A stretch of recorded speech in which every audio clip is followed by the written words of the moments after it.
તો કોઈ કોકડું ગૂંચવાયું નથી। મેં અગાઉ પણ કહ્યું છે પ્રમાણે તબક્કાવાર ભારતીય જનતા પક્ષના બધા જ ઉમેદવારોના નામ કેન્દ્રીય પાર્લામેન્ટરી બોર્ડ તરફથી જાહેર કરવામાં આવશે।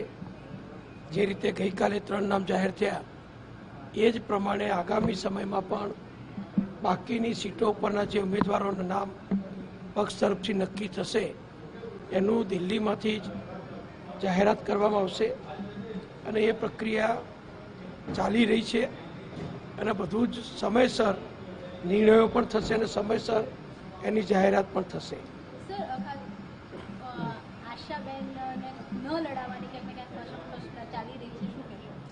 ને અત્યારે એના વિશે કોઈ ચર્ચા નથી થઈ।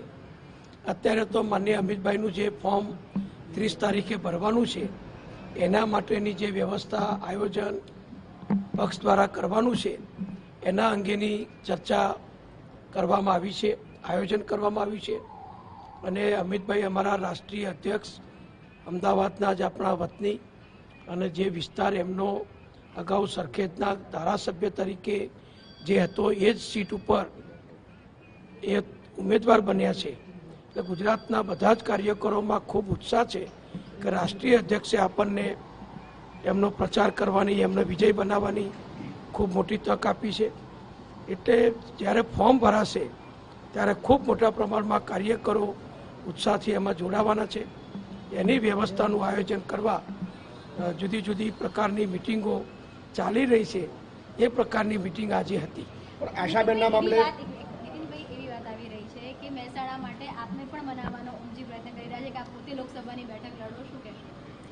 મને કોઈ મનાવવાનો પ્રશ્ન આવતો નથી।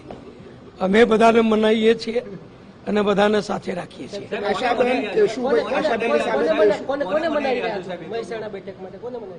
એ તો જાહેરાત થશે એટલે ખ્યાલ આવશે।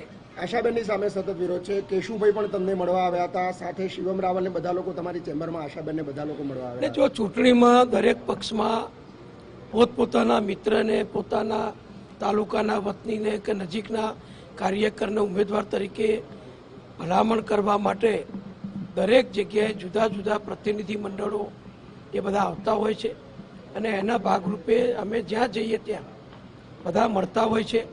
મુખ્યમંત્રીશ્રીને મળે, પ્રદેશ અધ્યક્ષશ્રીને મળે, અમારા પ્રભારી ઓમજી માથુરને મળે, મહામંત્રી સંગઠન ભીખુભાઈને મળે, એમ બધા મળતા હોય છે।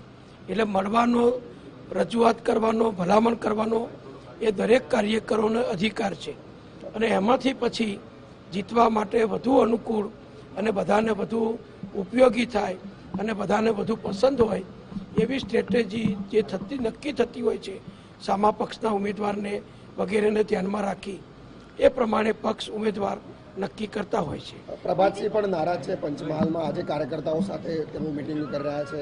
કોંગ્રેસમાં ના લોકો સાથે પણ સંપર્કમાં છે। સાથે દેવજી ફતેપરા પણ પાર્ટીથી નારાજ છે ટિકિટ ન આપવાને લઈને।